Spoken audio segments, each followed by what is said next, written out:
I'm Sally Bell, and I'm the current Executive Director and Vice President here in the Southern Willamette Valley for the Technology Association of Oregon. And we are excited to host November's virtual cybersecurity meetup. This is something we do monthly, and it's led by the ISSA chapter in Eugene here in collaboration with TAO. And for this month's event, we've had a ton of support from the team with the team at Elastic. So kudos to you all, and thank you for bringing us in and making this happen. I just want to go over a couple housekeeping rules of engagement for this session this morning. We're going to ask that everyone keeps silent and muted while our guest speakers are speaking. But if you have a question during the presentation, feel free to pop it in the chat, and we'll make sure the panelists see those. Just in terms of the morning, we always encourage you to engage with us on social media. TAO has a big presence and it helps everybody. And so if you feel so moved and you like being on social, here's our handles, and we encourage you to post about it or share a tidbit. And we also love to share what's happening at TAO and get participant takeaways from our events. So just a big thank you to the ISSA Advisory Board, who continues to bring this group together. And as we're all saying, I wish we could be having a beverage or a bite together now. It's virtual for the foreseeable future, but I think we're all surviving. And so thanks to this group to ensure that cyber professionals in the Southern Willamette Valley have access to training and learning and development opportunities. TAO has a strategic initiative to talk about cybersecurity. We refer to it as Tech and Trust here at TAO, and we're always working to position the region as a global leader in cybersecurity. So thanks for this partnership to you all. So now I'm going to pass the mic to Sean Terrassa. He's the local ISSA Advisory Board Chair. He's going to give a few remarks, and then we'll get started with the panel. So thanks, everybody, and here's to you, Sean. Thank you, Sally, and to the Technology Association of Oregon. Obviously, you guys make all of this happen. There's a few of us here on the board, and we are by no means experts at running events. The best we can do is coming up with good content ideas and trying to find some smart people to talk about them. So Technology Association makes all these happen. Cannot wait and can't stress it enough to get back into in-person meetings and see all of you. And as Dan was saying, share a glass of wine and see everybody. It's really why we started this chapter.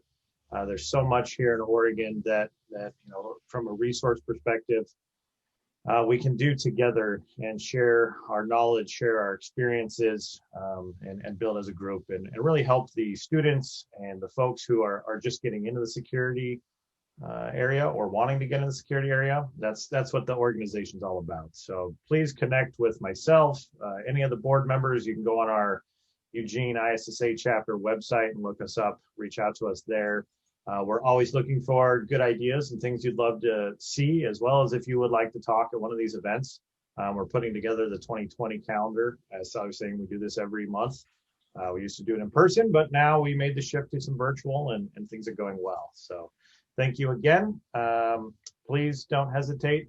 Give me a call, shoot me an email, reach out on LinkedIn. I love chatting and talking with each one of you and hearing what's going on in your world. So we have a great group together today, a great group of panelists. They're all going to get a chance to introduce themselves, to talk at a high-level roundtable around security solutions and strategies for all different types and sizes of companies and organizations. So please chime in with questions. We'll get them answered during the panel. If it doesn't really fit into the current topic they're talking about, we're going to save some time at the end to address just any question you guys might have. So first off, Jared's going to kick it off. Jared Payne from Elastic with just a high-level overview. Today's topic is around SIEM technologies. So for those of you that may not be super familiar with SIEM, we're going to go ahead and do just a technology overview so everybody's aware of what we're talking about, and then we'll jump right in. Jared, go ahead and take it away.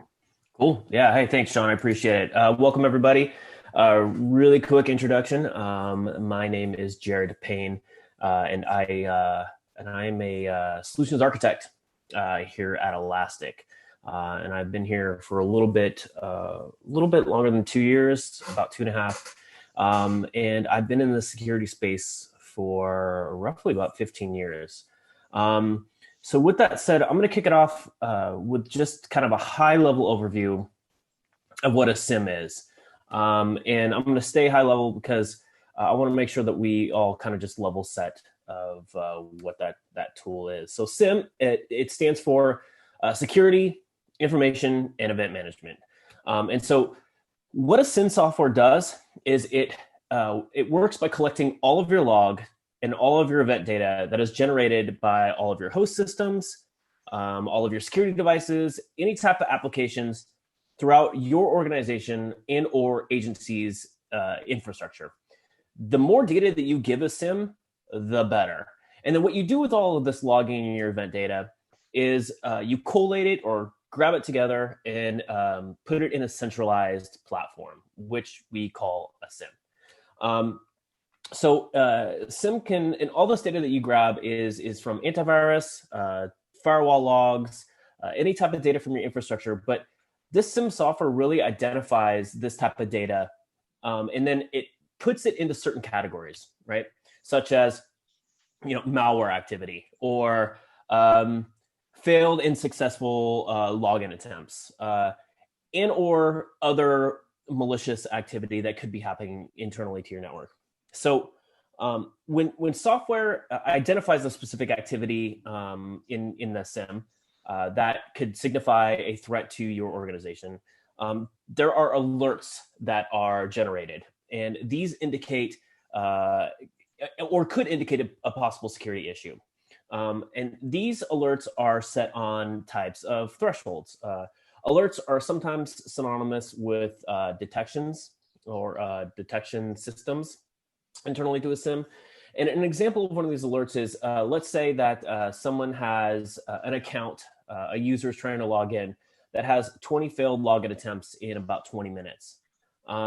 This could be flagged as a suspicious activity inside of a SIEM, but you could set that at a lower priority because it's maybe most likely that a user just forgot their password or is typing it wrong, right?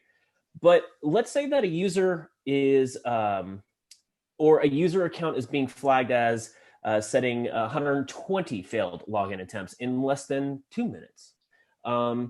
That's more likely to be a brute force attack. And so sometimes in a SIEM, or most likely in a SIEM, these are flagged as a higher priority or severity incident, whereas somebody needs to go in and actually do something and take a look at that account.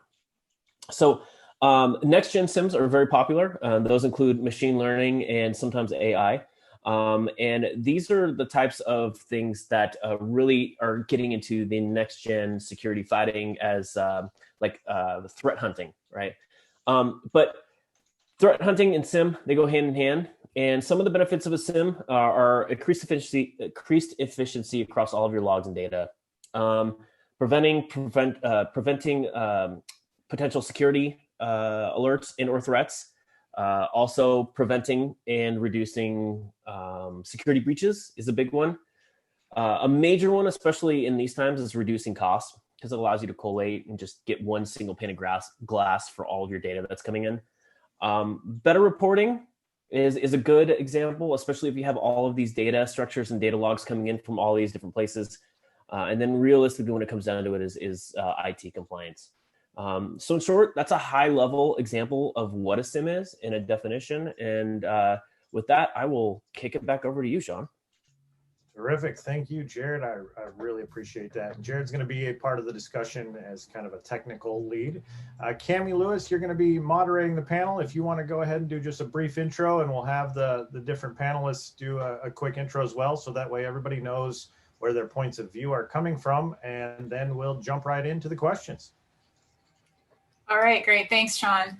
Hi, everyone. I'm Cami Lewis. I am the security lead for community here at Elastic. I've been with Elastic for a couple of years, and I've been in security doing primarily security operations for about 18 years.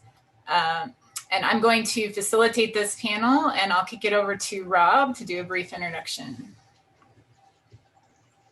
Thanks, Cami. I'm Robert Weinrider. I'm the director of IT over at Nulia. I've been in the information and security field for about 20 years at this point. And yeah, I'm excited to be here. And Eric? Good morning, everyone. I'm Eric Etherington. For the past 10 years or so, I was the CISO for Dolby Laboratories, the sound and vision company out of San Francisco. And I'm recently transitioning back to consulting, which I actually did before Dolby. But during my time at Dolby, we started out with very small team, very small security operations, building up to a global practice and also mixing in managed services on top of that as well. So I've seen this kind of work done any number of ways. So looking forward to the discussion. Thanks for having me. Thank you. And then Aaron. Hi, my name is Aaron. Thank you all for joining. Been with an MSP here in Eugene for 13 years, technology for 20. We've been doing managed security services and specifically, as Jared mentioned, SIEM management, logging and collection for about 7 years. So we're coming from the MSP perspective. Thanks, Aaron. Mm-hmm. And please feel free for those that are attending to ask questions throughout, and we'll try to interject them if possible. All right, so let's go ahead and start off with a very basic question. Let's start with Rob first, and then Eric and Aaron, feel free to chime in. When do you need a SIEM is the question. Thanks, Cami. So from my perspective, and I'm absolutely looking forward to hearing Aaron's take on this, a SIEM is almost always needed. Now, of course, costs, resources, and where your company is always included in this discussion. But to me, you would always want a SIEM because you need, no matter how big your company is, you need that single pane of glass to look at what's going on. Otherwise, you have no notifications. You have to bounce around from place to place to find out what's going on. You'd have to do a lot more digging into it. So a SIEM is almost every company should have one, in my opinion. But Aaron, I'd love to hear your take on this of when you wouldn't want one. So Eric, I think it was your turn next, but I'm being called out here. So no, you've got to take it. I'll jump in after you. Okay, thank you. Thank you. So yes, you're right, Rob. I have daughters, and they think we should have horses, but I don't think we have a place for them, or even necessarily the experience to really sufficiently take care of them. So I'm going to use an analogy here, and that's where I'm going to start. I think I agree with you. SIEM, if you can have it and if it's economically feasible, you have the talent to support it, you're going to give it the attention it needs, similar to owning a horse, then I would absolutely always opt for having one. Now, what unfortunately I think is maybe a false perception of security is implementing a SIEM generally makes you secure, and that is not true. It also does not make you compliant.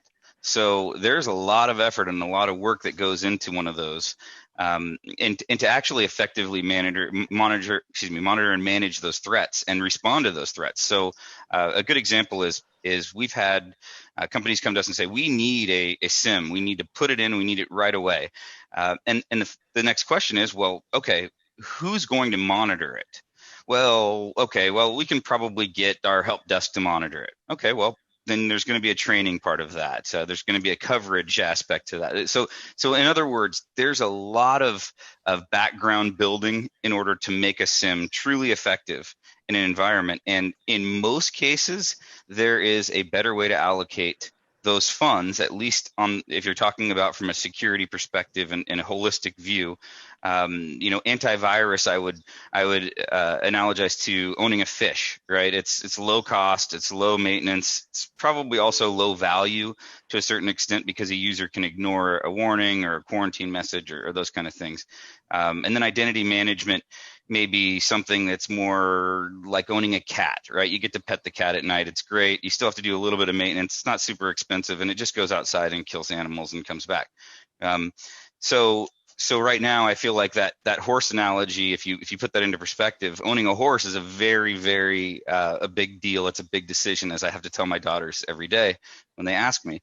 We don't have the time or the resources to own a horse. And so I think when somebody is considering whether or not they need a SIEM, they should consider what they've done historically from a security perspective, and then understand what they can do in the future, what is really within the realm of their plans, and then make that decision. So I'll end on that. Eric. I'll kind of split the difference here. I think, I think, to have a full-blown SIEM, what you're trying to do is you're trying to correlate a lot of data from different systems. But if you don't have those other systems in place to feed that data, Aaron, you talked about antivirus, identity management. If you don't have good processes in place for that first, you're not going to be able to tell heads from tails or normal from abnormal from a SIEM. You're just going to have a lot of data and it's not going to make sense. So to stick with the animal analogy, I think what I would try and do with the SIEM is I would try and turn that horse into a cat. Meaning, when I think about how we started at Dolby, we started with environments that had very sensitive data. But what we did was we locked down those environments to where we were very clear on how the data coming from those environments should look like. So when we start to write those SIEM rules to say what's abnormal, we have a really good idea of what's normal. So then those rules and the things that could make SIEM very complicated, they're clear. Because if all those things are mishmashed and you've got kind of the Wild West going on, a SIEM is just going to raise more questions than give you answers. So Aaron, you made a good point. If you don't have the resources to take care of the horse, then go for the cat. So how do you do more with less? How do you get started when you don't have the resources for the horse? Great question. So I think really expert assistance in understanding what you've already implemented from a controls perspective is big.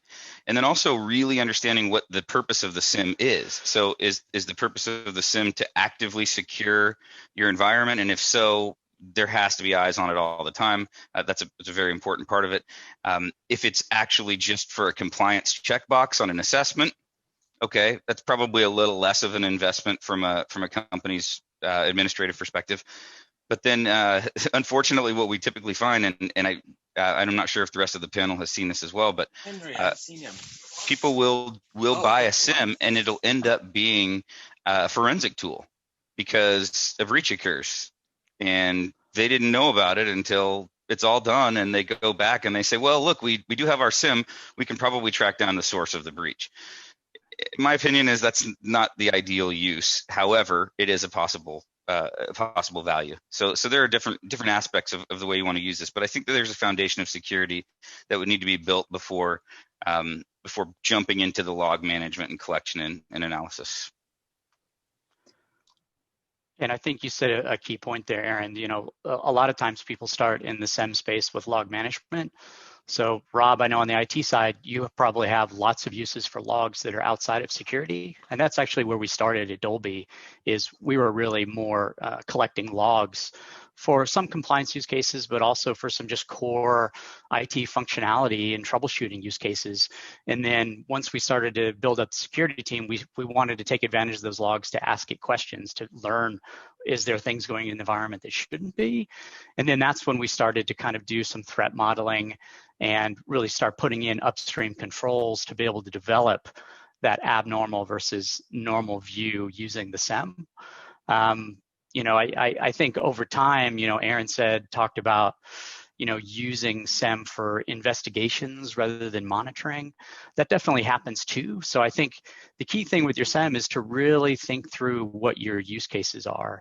Is it, I want an alarm going off that's going to wake people up 24 hours a day because whenever this happens, this is super bad. I want to know right now. Or are you kind of looking for things, trends, trying to learn about the environment, but time isn't as sensitive, and it's more of an investigation tool and a log aggregator as opposed to, setting off alarms. I see, honestly, we had multiple systems that we used as part of security operations, and we use different systems for these different use cases. So, Rob, I'm sure you could probably talk about, using logs for more than just security purposes. Yeah, I really like that you both crossed on that. And the reason I got Aaron's take on this too and called him out was because, he has a good point about the cost analysis there. And me and my wife, she's a DBA actually, and she was like, I will never send my logs from Oracle to a SIEM ever. But if you look at what you're actually using a lot of logs for, there are legal bases for that. You have to retain logs for a certain amount of time. So you have to have those logs available. And do you want to go track them down from whatever resource they're at? I mean, that can be time consuming. So a SIEM absolutely can help with that. So yeah, I love the take from both you guys on that. It's good to know that there are limitations to what you can do, and you have to have the manpower and resources for it, and it's not cheap. So you have to look at other abilities to get them as well. So, Rapid7, Elastic actually has an open source free one that you can actually use. So that can help out getting something where you're actually free on that. Not to try to, tout their thing, but I'm goofing off with it myself now because it's cost effective. So having a SIEM, and even like Morgan was saying in chat, a SOAR. SOARs are being huge right now. So I'm investigating that as well. I didn't even know what a SOAR was until we started talking about this panel. So, I mean, that's how new they are, at least to my realm, and I'm in security forever. So that's a really great point. And Morgan Mann made that point as well, that SIEMs have gaps, and that's where SOAR comes into play. Let's have Jared briefly describe the difference between SIEM and SOAR, if you don't mind. Yeah, absolutely. So like I said earlier, a SIEM is for collecting a lot of that data, right? And what a SOAR is it really is designed to help your security teams manage and respond to endless alarms and machine speeds. So a lot of platforms, especially SOAR platforms, they take things a step further by combining a lot of the data gathering. And that helps a lot with a lot of your case management, standardizations, maybe your workflows, any of your analyzations and your analytics that provide organizations the ability to implement these defense in depth capabilities, right? So the SOAR's approach, especially to alarms and or alerts, what it does is it really allows you to take the place of kind of low-hanging fruit. It allows you to open your team up for to do things that they should be working on. An example for SOAR, remember SOAR is for automation. It's here to improve the life of the threat hunters, of the people, of the security admins, of the SOC analysts, right? And it improves their lives because it allows the mitigation and vulnerabilities to that organization. It allows you to offset a lot of those alerts that SecOps teams expect to respond to while still remaining effective, right? So technically what happens is you get something in from a SIEM, a SOAR does something that allows you to automate that response. And in short, it leaves time for your team to do more important things. Now the question is, does everybody need a SOAR? I don't know what the answer is to that. I like to take a look at the panel's answers, but I do think that there may be some argument as no. I don't think everybody needs a SOAR. Maybe some type of machine learning, some type of alert fatigue, a way to take that away can be really minimized by anomaly detection, by saying what's important and what's not. But I really would like to hear what the rest of the panel has about, does every security team need a SOAR, and what that looks like from a SOC perspective. I can definitely share some experience there. At Dolby, we've been using SOAR for a number of years. Not to go into products, but we were a pretty early user of Phantom, who I think they're owned by Splunk now. But essentially, you summed it up well. It does a good job of automating tasks that, say an entry-level SOC analyst might deal with. So, our approach was, rather than hiring 4 or 5 more entry-level SOC analysts, let's use our senior analysts to give them some more interesting work, because if they can write out a workbook that's a playbook that you're just going to do over and over, you can automate that. So the first thing we actually went after, which was very impactful for the whole company, is we created a phishing playbook. So we knew that occasionally there were going to be phishing emails that made it past the email gateway. And, at that point, you'd have people from HR, finance, they would send it to our team and say, hey, should I open this link? Can I trust this attachment? and the team's busy, right? They're in meetings, they're trying to build new things, they've got really sensitive alerts they're trying to get after, and if you don't get back to that person in 3 or 4 hours, they can't do their job. So what we did is we created a playbook to where you could send any email with an attachment or link to an email address that would automatically break it down. And essentially what it would do is it would pull in more context. So even though the email gateway said it was good, I'm going to compare it to threat lists. I'm going to send it to another sandbox. I'm going to check headers and do all these other things, reputation services. And within, say, a minute, you get an answer that says, this is a good email, go for it, or this is bad, thanks for reporting it. And then that information would also end up being threat information that we could use to make our SIEM better. So that's an example of one that we kind of created on our own, and then Phantom ended up kind of making it something that you could publish to customers. But all that sounds well and good, but we had a managed service because we didn't have a Python or someone that was a good enough Python developer to go into Phantom and write these things manually.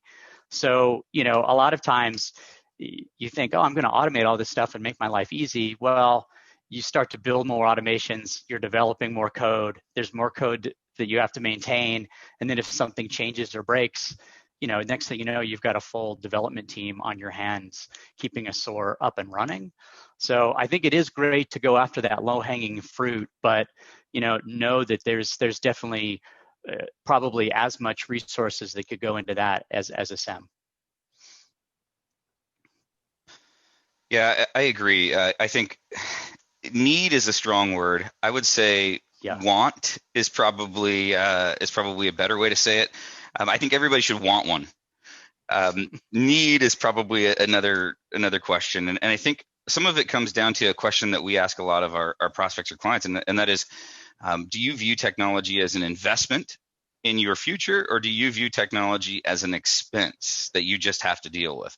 If it's the latter, SOAR is probably not what you want. I mean, that's just be honest. The philosophy there would say you're not going to invest in an automation platform when technology is an expense. So we understand, and I also love what you talked about, your example, Eric, which was yes, there was a security aspect to that, but there was also just an operational efficiency gain by automating that what used to be a human essentially responding to a message. So I think that almost leads into another subject entirely, and I know we're focused on security here today, but automation in general, if you view technology as an investment, I think that automation should be something on your list of things to consider, whether that be security, operational, either way. So the big thing I don't like about automation, this is my only negative piece of automation, and that is that you automate jobs, and what typically happens is there eventually becomes a situation where no one knows how to manually do that job anymore. It's been automated so much that now people say, well, how do I analyze this email, and how do I really know if this is a threat? That used to just be done by the system, and now the system's down. Who do I call, right? So that's also a threat, I'd say. Eric, did you have a thought on that? No, and just like I was talking about the resources, the full-time Python developer we have now, his background is in security monitoring. So he doesn't just know Python, he knows these are the issues that could happen, and here's how I can automate it because I've been a SOC analyst for 10 years. And then I learned Python, and he's basically automating his old job away. But to talk about wanting or needing SOAR, I actually did a presentation probably about 2 years ago at a CISO conference. And there was a room about 200 people in front of me, and I said, okay, how many people have invested in SOAR? And I figured most people, since they were there, they wanted to learn about it. Out of the 200, about 150 people raised their hand, and I said, how many people feel like, and this was in San Francisco, so probably some tech-forward companies there. And I said, how many people feel like they're getting their money's worth out of it? And there were 5 people that left their hand up. So, I said, well, I guess you guys can leave and I'll just present to everybody else because I'm going to talk about ways that you can use it. But, all the ways that I'm talking about, it's resources. So, I think the other thing that this kind of leads to is, sure, it can help you with those lower level alerts. The other thing you could do is just tune your alerts to make them less noisy. That gets a little bit tricky. I think, I seem to remember Target getting into trouble years ago because they had low level alerts coming in and they just had too many and they couldn't get to it. So, I guess the other story I'll share is I remember when I first started as CISO at Dolby, I was talking to the CFO about, I want to do this assessment on this particular environment. And he just said, that group's really busy right now. They're focused on this key business initiative. I don't think it's a good time. And I was like, well, it's such a key group. We should do it now. But he said, but if we do it now, I'm sure you'll find things and then we'll have to do something about it. So it's not that, hey, I'm against security, but there's always going to be competing interests in a company. So same thing with the SIEM. If you're creating all sorts of low-level alerts, trying to deal with those low-level alerts could pull your attention away from more important things. This is really good discussion. I think this begs the next question, when to operate internally versus outsource. When do you build versus buy SIEMs or SOC services? Well, I can give a little background on it because it sounds like Rob's build and Aaron should be buy. I think that's his job. So just giving you a hard time. So, honestly, at Dolby, we started off with building just because we felt like our team knew the environment really well. So we felt like it would take as much effort to get an MSP up to speed on what's normal and abnormal. Like, oh, that group uses RDP, that's fine. That group, oh, they're not allowed to over there, here's why. And we kind of wanted to walk before we ran. But then as times changed, our compliance requirements changed, our contractual agreements with clients changed. And when we got to that point to where, okay, we're committing to 24/7 monitoring, we started to be in scope for more privacy notifications if there were issues. And at that point, we just decided we didn't want to be on the hook to man 24/7 and keep that staff up around the world. And at that point, it became a lot easier to say for those environments where that scope is in play, I'd much rather outsource that and have them look for specific things. And if they're having trouble staffing those roles, that's Aaron's job. It's no longer my job. And I'll pipe in here real quick because I have a unique experience with this as someone who manages a SIEM on premise and someone who used to support one as a support engineer. We had people who would buy the on-prem product, and then we'd have people who actually outsourced it and bought our service to where we would collect all their data and take care of all that for them. The cost differences were minute, surprisingly, between the two. Because of how many alerts came in and how much they had to respond, the company would charge them per alert or, per amount of data that came in and whatnot. And as someone who likes to tinker and look at it, I 100% am on board with having it on-prem, but I totally get the reason for buying it from somebody else. So I don't see a big difference between the two. And I know Aaron might ping in here a little bit more on this, but I think whatever one you choose, as long as you have the resources for it, it's going to be fine. I don't think the cost is that big of a deal, but we'll go back to what Eric said before, which is, if the companies aren't focused on actually security and getting this done right, then there's no point in doing it. Okay, so I'll take my bias hat off here and talk straight. And actually, I'll use us as an example because oftentimes in our business, we have to run across the same question or really understand whether or not it's better to build it in-house and support it in-house and deliver it with our in-house talent, or is to go out and look for someone to help either accelerate our ability to build that or even fully manage it outside of our realm. So yeah, I think that there's a balance there. I like you, Rob, love to play with it. I like to put my hands on it, understand it, touch it. But if I really look at the economics of the situation, if I do that with every single thing, I become a bottleneck for the organization as a whole, right? So there's the hard cost of actually buying the licensing and the hardware and putting it on premise or off premise. And I won't say that on or off premise even really determines whether or not this is a buy or build, because you can still put it on premise and have it managed, or you can put it off premise and manage it yourself. So you kind of have those options, those hybrid options. But ultimately, I think what we see is if it's a specialized job, similar to what Eric was saying, if it's something that's really specific and it typically requires an expert eye that in most cases has a lot of experience reviewing something like this, or maybe managing a system like this, and then sometimes it makes more sense to outsource that specific job and just to say, this is your talent. So example, I got two, and I'm going to go back with analogies here. I go to a dentist that actually went to dental school and knows how to work on teeth, right? Because he's a dentist, he's been trained, and that's so I prefer not to do my own dentistry, right? And so that's probably one similar way to think about it. And I think about that as we're looking at initiatives here. I think about, do we need to go get a dentist and hire them and bring them in-house and have them work on teeth all day here? Or do we need to buy a dentist time from somebody who's giving us the benefit of economies of scale, right? So there's that trade-off, right? And then the second thing is this was told to me by a competitor, so hopefully I'm not plagiarizing. If they're on the call, I'm sorry. I won't mention you just because, anyway, that's another thing. So he said one day, would you go build your own car in your garage? I mean, would you really ever go try to do that? Or would you go buy a car from a car manufacturer who's got a factory, who knows how to build cars, who knows how to source the equipment, knows how to put things together, they safety test everything?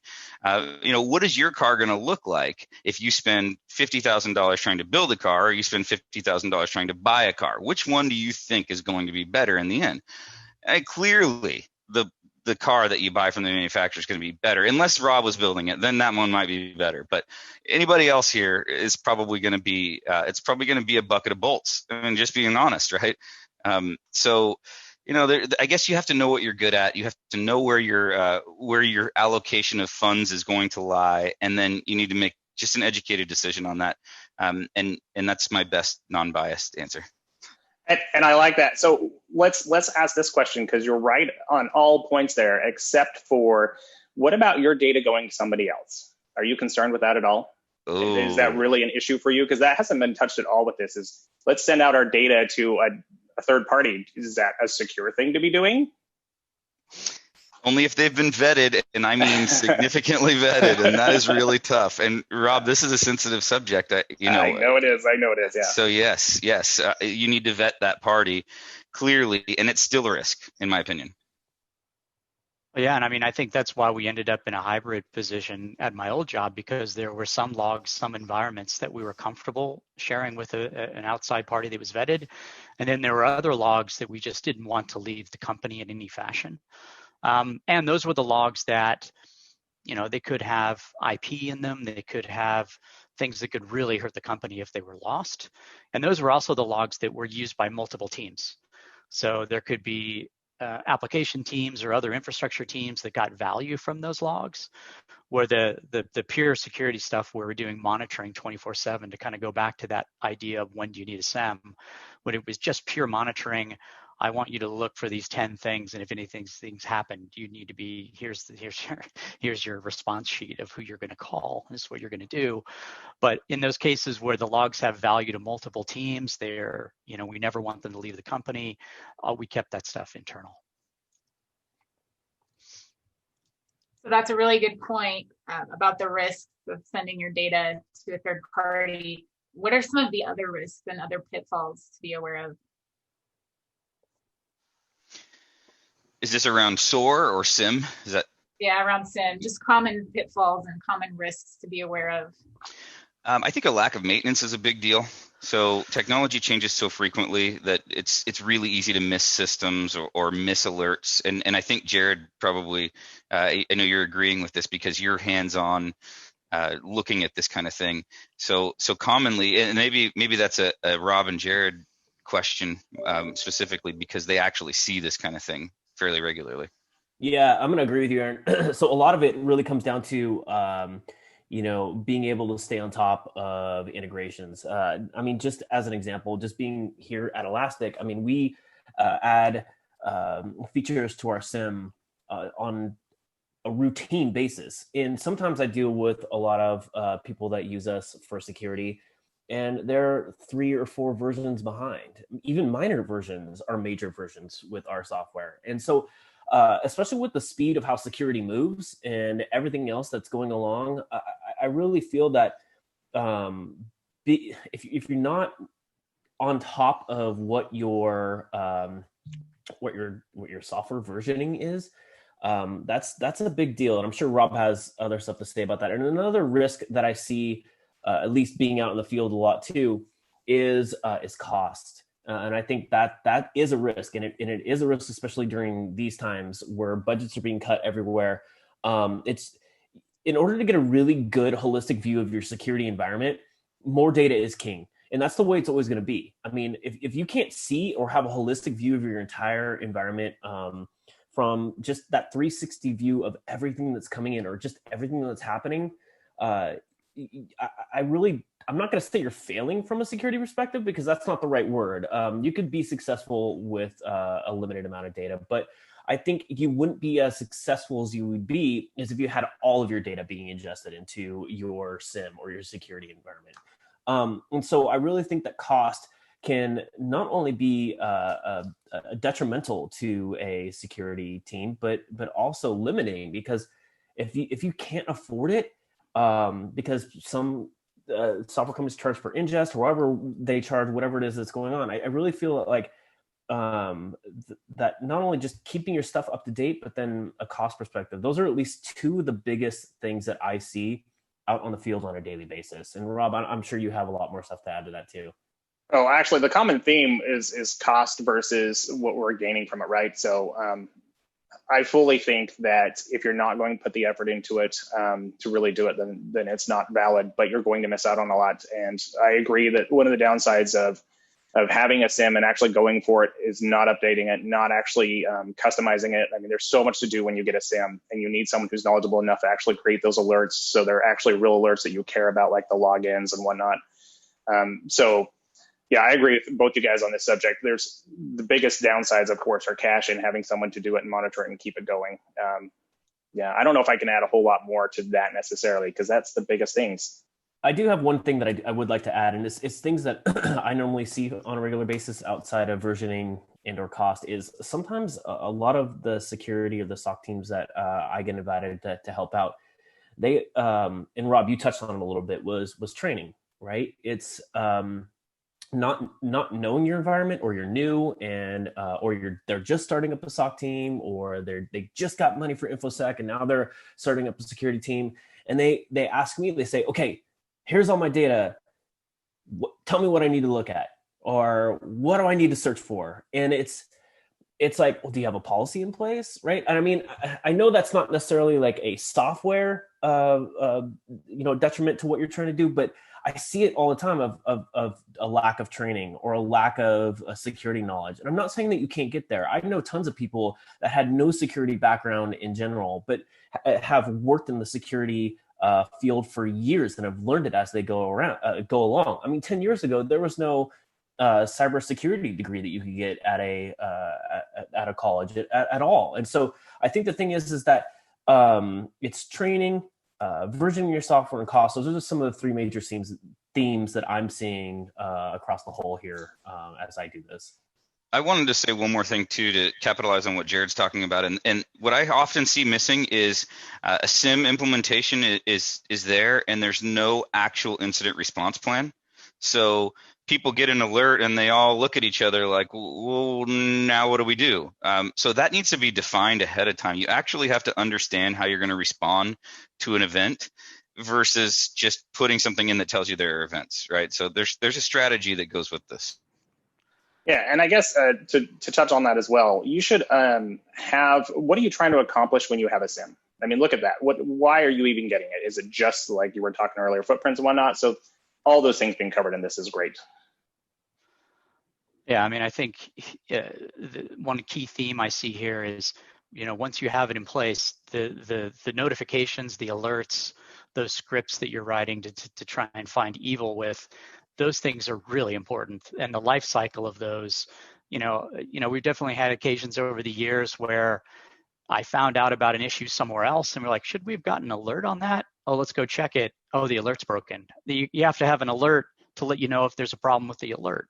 So, if that can be kind of a never-ending stream, but the maintenance, it's there.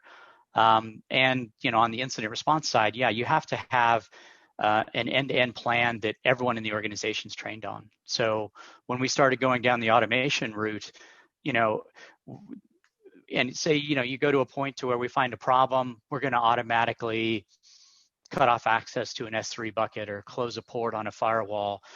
The IT department needs to know that happened as well. And they need to know, because then that might set off an alarm for them. So, what we would do is a lot of times when we put in new detections or new automations, we would do tabletops of those IRs, technical tabletops, with all of the teams involved, so they would understand this is what happens, both so that they wouldn't have alerting that goes off on their side, but also in case there's a false alarm or something that happens that shouldn't, the people that would go and fix it, they would be able to understand what actually happened.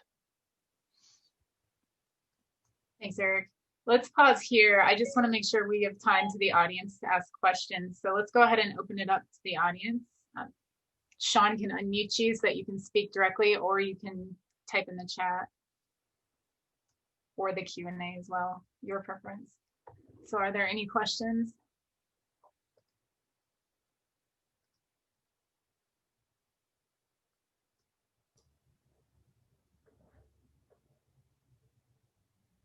And Sean, were there any questions that we maybe missed from the chat? Yeah, nothing has come through yet.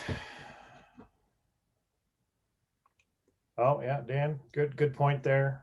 Printing out your plans. We did have something coming in here from Robert. SIEM can also reveal patterns and behaviors of users and systems that was previously unseen, not specifically security-related patterns. Great point. I don't know if that's something you sometimes guys so on Robert's point, I think it's really good. I like to kind of make this a point where I say that don't tell observability teams, like people who look at like application performance monitoring and metrics and stuff, that SIEM is a really good way for them to take a look at patterns in their loggings or their metrics that are coming along too, because heaven forbid you want an administrator to cross paths with the security practitioner, and the next thing you know, like they're butting heads, right? But I mean, it really is like seeing those unusually unseen patterns, or just things in your data, no matter what data it is, and being able to notify those. I think sometimes SIEM is really good at that if you have the right one. And I think as you add in new rules, a lot of times you'll just find kind of bad practices by people. When you get into it and you're like, well, that's not really against policy. It's just a team that is used to working in a way that's not great. So, at the CISO level, a lot of times that would end up in discussions with VPs and directors of other groups to say, hey, here's a security problem that's come up. It's not the end of the world, but, your team would actually be more efficient and have better outcomes if they did it a different way. They've just been doing it this other way and no one's ever said anything to them. And in the end, they can end up with a more secure process that can actually be easier for them. And, it cuts down a lot of the noise that you would see in those alerts from the SIEM. Yeah, that's absolutely true. And not only that too, and at least I see it from a lot of, I deal with a lot of public sector, and a lot of times, especially in public sector, government agencies in general, a security team is not only here to help prevent and detect and, do the things that they need to do to make sure that their environment is safe. But a lot of the times that a lot of these security engineers, they're actually making sure that not only is their network secure, but people aren't abusing their network. They may not be doing anything malicious, right? But they probably shouldn't be going to Facebook 4,000 times a day, right? I mean, it's not necessarily a security problem, but it's a, in a public sector, it's public facing money. They should be doing their job. And you can notice a lot of those patterns as you're taking a look at what's happening on your network. Yeah, I'm curious, Aaron, from your on the managed side, how do you deal with what I would call kind of like cultural or acceptable use issues like that? Do you guys try and get out of that and stick to the hardcore, this is hacking, that's acceptable use? How do you deal with that? So right out of the gate, and this is one of the most challenging things you would not normally think, but it's getting our clients to implement an acceptable use policy. So to actually define what is proper behavior and what is improper behavior on a company device.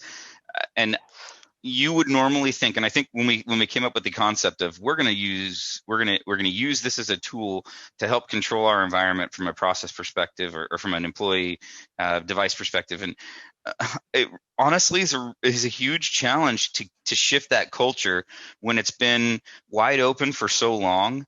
I've even had a company once tell me, well, we don't pay a lot of money to our employees, so this is somewhat of a benefit to them. And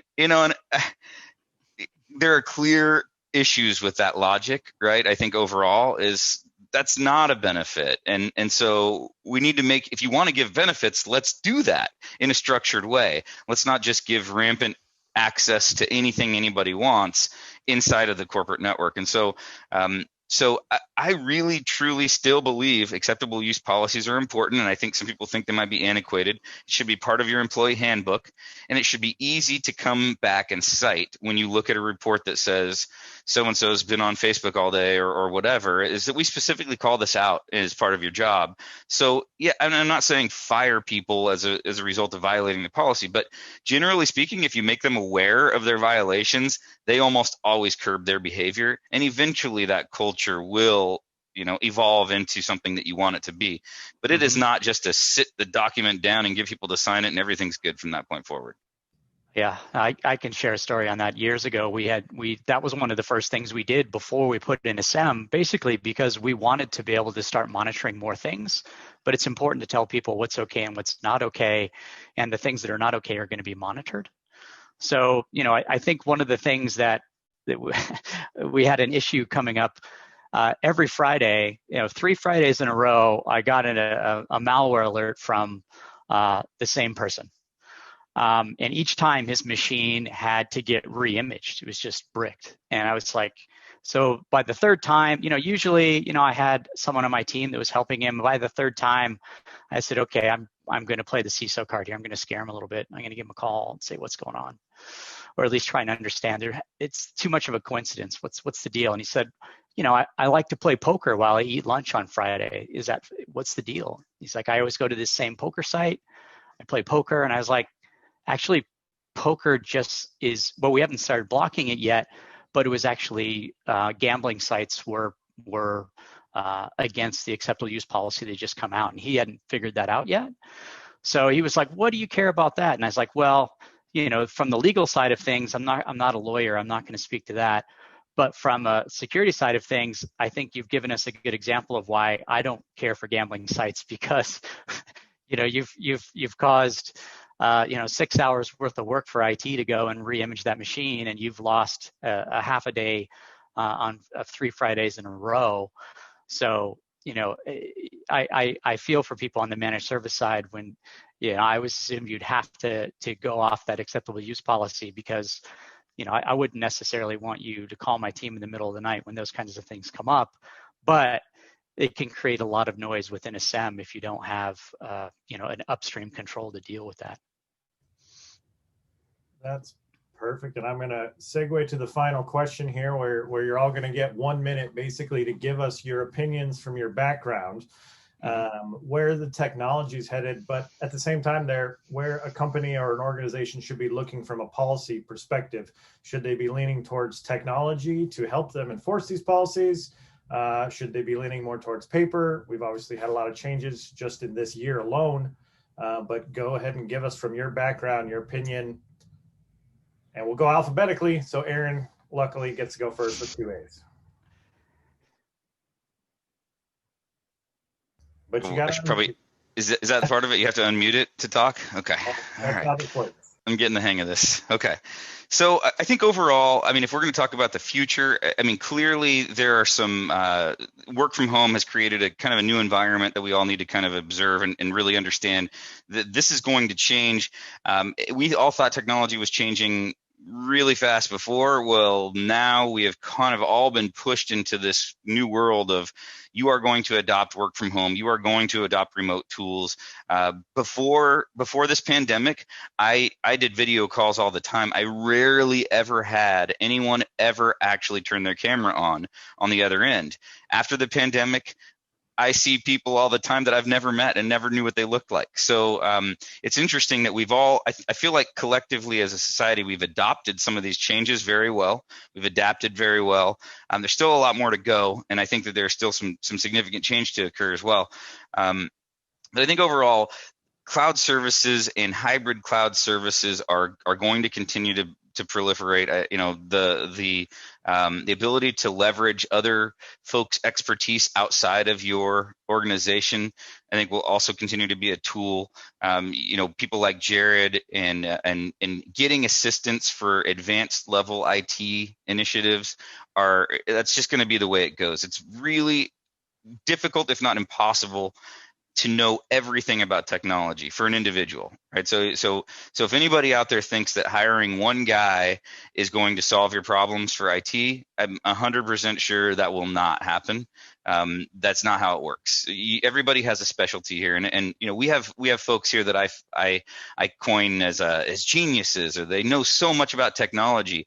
But the truth is, we can always hit the end of their knowledge. There's always a time where we run into the end of it, and it's not because they're not smart. It's just because there's so much. These hard drives in our brain can only hold so much data before things start to kind of get purged. So leveraging expertise outside of the organization, I feel like will be a key strategic win for most people as we move forward. Terrific, Eric. Yeah, I think to kind of play off the remote work scenario, I think endpoints are becoming more important. So, when we started the SIEM journey years ago, endpoint tools weren't that advanced. You're talking antivirus, and the reason why you had SIEM was to be able to collect network data and endpoint data and infrastructure data and understand all of that. But now, so much of the work is happening on cloud tools and on your home network using one endpoint. The need to kind of correlate all that data and add threat intelligence on top of it in a SIEM has lessened in a way, to where endpoint tooling has gotten so much better to where you can detect it and deal with it right there on the endpoint. You don't necessarily have to tie all things together downstream and figure out what happened later. You can just deal with it at the time. So I think for most small companies that are kind of starting out, they're probably, they're better off going after identity management and good endpoint tools.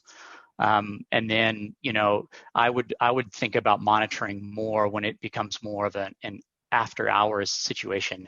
And Rob mentioned the cost being very similar. I think back in the day, MSSP was very expensive and it was different, but it's come down. They've really have so much more efficiencies that I think if you're trying to figure out, okay, I'm at the place where I want to do it, you definitely need to look at both, because from a CISO perspective, the first question I always have is, can I outsource it first, or do I have to do it inside? I think the remote work actually makes that decision a little bit easier. Terrific. Jared? Yeah, absolutely. Okay, so Aaron and Eric both hit on everything I was actually thinking of. First of all, I'm seeing a push more towards the cloud, more and more, right? Or even just a hybrid environment. More things are going to the cloud than they ever have before. That's the first thing. And then Eric really hit this point of the whole work from home scenario. It's endpoint. The security starts at the endpoint. More and more things are happening on that endpoint than ever before. Malware, ransomware, credential theft. It's happening, and it's going to continue to happen. In fact, it's only going to get worse because not only are you no longer on your work's VPN or you're using a work laptop, but now you're using your own laptop to reverse what I just said. Now you're using your own laptop to log into your work's VPN, and who knows what's on that if you have no endpoint protection. So I think what's really where I think the security landscape is going is not only more towards an endpoint, but I'm seeing a lot more annotation of data that's coming in. So more and more data, more and more endpoints. You're going to have to find a solution that really can take a lot of that data and not only move fast, but be able to scale and be able to react quickly. And I really think that has a lot to do with, I know it's like the newest fad, and I've said this a few times, but machine learning, AI based, nothing is ever really going to take the place of a human that's going to be able to take to do and look at some of your data. But I really think if you could have that front end anomalous data stream that tells you, hey, look, I'm not looking through 10 million lines of code or 10 million lines of logs. I'm going to offshore that to a machine learning job or an AI job and let them tell me what I should be working at based upon relational data that has been coming in for the past however long, and tell me that maybe this is anomalous. I think that's a really big deal. So in closing, three things. One, cloud it's really going to be huge. Endpoint data and more use of machine learning and our software tools to tell me what is valuable and what's not valuable. That's where I really feel the security space is going. Fantastic. And Rob, as one guy who can do everything, let's yeah, no, like Aaron said, I absolutely cannot.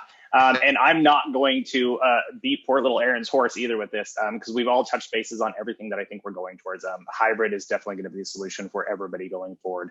And I know we're short on time, so I'm going to leave it at that. You guys have all done a fantastic job of answering that question.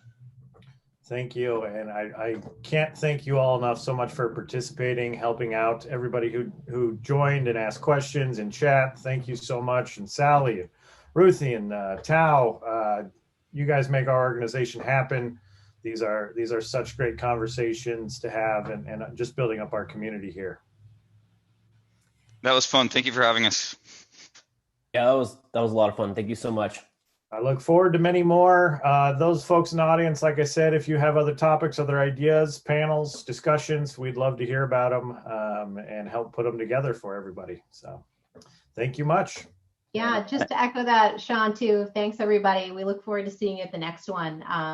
You can check out the TA website, techoregon.org, and we'll have the next one up on the calendar soon. And in the meantime, have a great Thanksgiving, and please stay safe and come back again. Happy holidays to everybody. Thanks, everyone. Thanks, everybody.